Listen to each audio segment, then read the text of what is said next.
سنائیے حضور، یہ سوال میرا نہیں بلکہ ہماری جماعت کے ٹین ایجرز کا ہے. ٹین ایجرز کا. اچھا. اور انہوں نے خوب چنا ہے اپنا نمائندہ ماشاءاللہ. اگر حضور اجازت ہے تو میں انگلش میں سوال کروں تاکہ انگلش پہ جائے. انگلش پہ جو تھا تو انگلش میں آئے. انگلش میں سوال کرنا ہے تو انگلش اسپیکنگ اس میں آئے میٹنگ میں. سمجھ گئے؟ پھر اردو میں ہی کر دوں. اپنی مرضی ہے. ابھی کرنا ہے تو پھر اردو میں کرنا ہوگا. اگر ٹھہر کے کرنا ہے تو امام صاحب سے وقت لے لیں. جو انگلش اسپیکنگ ہماری میٹنگ ہونی ہے اتوار کو، اس میں تشریف لا سکتے ہیں آپ. بس میں پھر آج اردو والا سوال آج کر لیتا ہوں. ٹھیک ہے، بالکل صحیح ہے. انگریزی والا پھر. تفسیر کبیر میں حضرت مسلم موعود رضی اللہ تعالیٰ عنہ نے فرمایا ہے کہ سامری ایک فرد نہیں تھا بلکہ اے سیٹ آف آرٹیزنز، یعنی وہ کاریگروں کا ایک گروہ تھا کہ جس نے یہ بنایا تھا، وہ بچھڑے کو بنایا تھا. ٹھیک ہے. یہ کوئی اس کی دلیلیں دی ہیں کہ نہیں؟ کوئی دلائل دیے ہیں کہ نہیں؟ اس کے دلائل بھی دیے کہ نہیں اس کے؟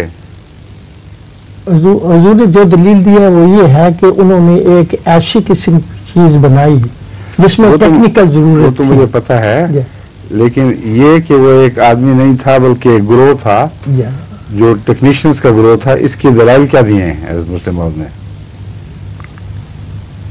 جب تک وہ دلائل سامنے نہ ہو میں اس پہ کوئی تبصرہ نہیں کر سکتا. حضرت مسلم موعود نے جب وہ نیا نقطہ پیش کیا ہے تو آپ کے مزاج کے خلاف ہے کہ اپنی طرف سے یوں ہی بات کر دیں.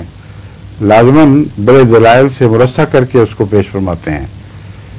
چنانچہ ان کو وہ جو عام طور پر خیال تھا کہ دارا ہے، وہ ابھی اصحاب کہف کی سورہ کہف کی بات ہو رہی ہے کہ وہ ذوالقرنین دارا ہے، داریوس جس کو کہتے ہیں. پیچھے ایک دفعہ ذکر آیا عربی مجلس میں تو میں نے کہا مجھے تو یہ یقین، انہوں نے غلطی سے آپ ہی نے شاید کہہ دیا تھا کہ حضرت مسلم موعود نے دارا لکھا ہے. تو میں نے کہا مجھے تو بالکل دارا میں وہ بات دکھائی نہیں دیتی جو اس پہ کیا نام ہے ان کا، خورس بادشاہ، اس کو انگریزی میں کیا کہتے ہیں؟ سائرس. ہاں، وہ حضرت مسلم موعود میں سائرس لکھا ہوا تھا. اور وہاں پہلے میں نے سائرس ہی کہا، مگر امام صاحب نے غلطی سے مجھے تصحیح کرا دی کہ نہیں دارا فرمایا ہے. اب طبی طور پر میرا تقاضا یہ تھا تقویٰ کا کہ چاہے مسلم موعود نے فرمایا ہو، اگر وہ اعلانتے نہ نظر آئے تو میں اس کو نہ تسلیم کروں اور وجہ بتاؤں کیوں مجھے تسلیم نہیں. چنانچہ میں نے اس ساری گفتگو میں دارا کے ذوالقرنین نہ ہونے پر ایک بڑا وقت صرف کیا کہ میرے نزدیک یہ نہیں.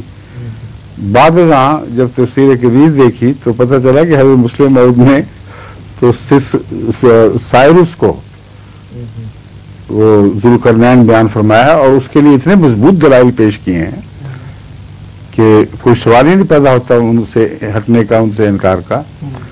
تو جو بھی صاحب تفسیر ہے اس کے دلائل جب تک سامنے نہ ہو اس پر تبصرہ کر دینا نادانی ہے. سمجھے؟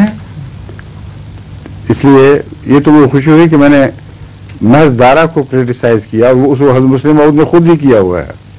تمہارا دارا ہو ہی نہیں سکتا. وہ سمجھ گئے بات؟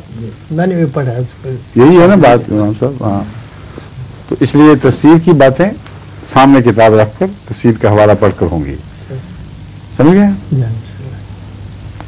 آگے